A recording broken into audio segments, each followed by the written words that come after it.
Police কিচেনে আপনাদের সকলকে স্বাগত। বন্ধুরা, আজ আমি করে দেখাবো ফিশ কাটলেট। এই ফিশ কাটলেটটা কিভাবে বানাই আপনারা দেখতে থাকুন। প্রথমে কিছু তেলাপিয়া মাছ নিয়ে নিয়েছি, আমি তেলাপিয়া মাছেরই করেছি বন্ধুরা। এবারে মাছটাকে কেটে ধুয়ে তার মধ্যে একটু লেবুর রস নিয়ে নিয়েছি, আর নিয়েছি হলুদ গুঁড়ো আর লবণ দিয়ে মেখে রেখে দিলাম বন্ধুরা। কিছুক্ষণ পরে আমি উনানে কড়াই বসিয়ে তাতে পরিমাণ মতো সরিষার তেল দিলাম। তেলটা গরম হতে মাছগুলো এক এক করে আমি ছেড়ে দিচ্ছি বন্ধুরা।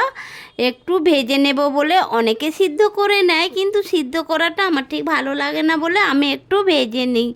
যাই হোক, মাছগুলো একটু ঘেঁটে গেছে, ঘেঁটে যাক বন্ধুরা। এই মাছটা দিয়েই তো আমি কাঁটা বেছে আমি তো ভেঙে ভেঙে নেব, যার জন্য কোনো অসুবিধা নেই। দেখুন বন্ধুরা, কাঁটা বাছছি মাছটার, ভালো করে কাঁটাটা ছাড়িয়ে নিলাম, মাছটাকে বেছে নিলাম।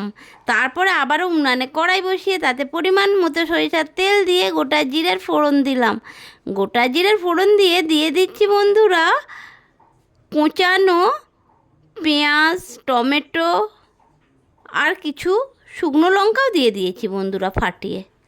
দিয়ে এবারে খুন্তি দিয়ে নাড়াচাড়া করে নিচ্ছি, একটু ভাজা ভাজা করে নিচ্ছি বন্ধুরা। একটু ভাজা ভাজা হয়ে এসেছে, এবারে এর মধ্যে দিয়ে দিলাম পরিমাণ মতো লবণ আর হলুদ গুঁড়ো লবণ দিয়ে আমি এর মধ্যে দিয়ে দিচ্ছি বন্ধুরা আদা রসুন বাটা। আদা রসুন বাটাটা দিয়ে আপনারা জানেনই আদা রসুনের একটা গন্ধ থাকে, সেই জন্য আমি ভালো করে কষিয়ে নিচ্ছি। তারপরে বন্ধুরা এতে দেখুন কিছুটা কাঁচা লঙ্কা কুচানো দিয়ে দিয়েছি, আর দিলাম কিছুটা লঙ্কা গুঁড়ো। তারপরে বন্ধুরা যে মাছটা আমি কাটা বেছে রেখেছিলাম সেই মাছটা দিয়ে দিলাম। দিয়ে এবারে মশলার সাথে কষাচ্ছি বন্ধুরা। কিছুটা দিয়ে দিলাম আলু সিদ্ধ মেখে রেখেছিলাম, সেই আলু সিদ্ধটা দিয়ে দিলাম। দিয়ে এবারে পুরটা ভালো করে বানিয়ে নিচ্ছি বন্ধুরা। এরপরে সব শেষে কিছুটা গরম মশলা ছড়িয়ে দিলাম, গরম মশলার গুঁড়ো ছড়িয়ে দিয়ে এবারে খুন্তি দিয়ে ভালো করে নাড়াচাড়া করে নিচ্ছি। তারপরে একটা পাত্রের মধ্যে দুটো ডিম ভেঙে নিলাম বন্ধুরা। ডিমটা ভেঙে নিয়ে তারপরে এটা দিয়ে একটু চামচ লবণ দিলাম, লবণ দিয়ে চামচ দিয়ে নেড়ে ঘেঁটে নিলাম। তারপরে ওই যে মাছের পুরটা করেছিলাম, এটা কাটলেটের আকার দিয়ে আমি ভালো করে নিচ্ছি বন্ধুরা। এক এক করে আমি এইভাবে একটু চৌকো চৌকো করে ফিশ কাটলেটটা আমি গড়ে নিচ্ছি প্রথমে বন্ধুরা। তারপরে ডিমের গোলায় ডুবিয়ে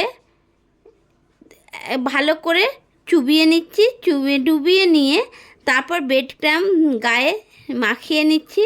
মাখিয়ে নিয়ে একটু চেপে চেপে কাটলেটগুলো এইভাবে আমি বানিয়ে একটা পাত্রের মধ্যে রাখছি বন্ধুরা। এইবারে এইটাকে এক এক করে আমি দেখুন সব ব্রেড ক্রাম্বগুলো গায়ে মাখিয়ে নিয়ে কাটলেটগুলোকে একটা পাত্রের মধ্যে রেখে দিয়েছি। এবারে উনানে কড়াই বসিয়ে তাতে পরিমাণ মতো সরিষার তেল দিলাম। আমি সরিষার তেলেই ভাজবো বন্ধুরা, এই জন্য সরিষার তেল দিলাম। তেলটা গরম হতে ওই যে কাটলেটগুলো গড়ে রেখেছিলাম, ফিশ কাটলেটগুলো এক এক করে গরম তেলে দিয়ে দিয়েছি বন্ধুরা। দেখুন বন্ধুরা, আমার ভাজা হয়ে এসছে লাল লাল করে, কি সুন্দর ভাজা হয়েছে, একটু ফুলেও উঠেছে বন্ধুরা। দেখুন আমি এবারে এক এক করে তুলে নিচ্ছি বন্ধুরা একটা পাত্রের মধ্যে।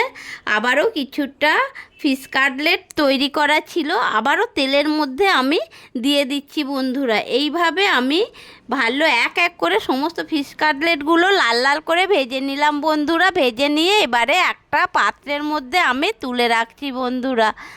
দেখুন আমার প্রায় সব ফিশ কাটলেট ভাজা হয়ে গেছে। এইবারে আমি একটা প্লেটের মধ্যে সাজিয়ে কাসুন্দি সহযোগে পরিবেশন করছি বন্ধুরা। খুব সুন্দর হয়েছে বন্ধুরা, দেখুন।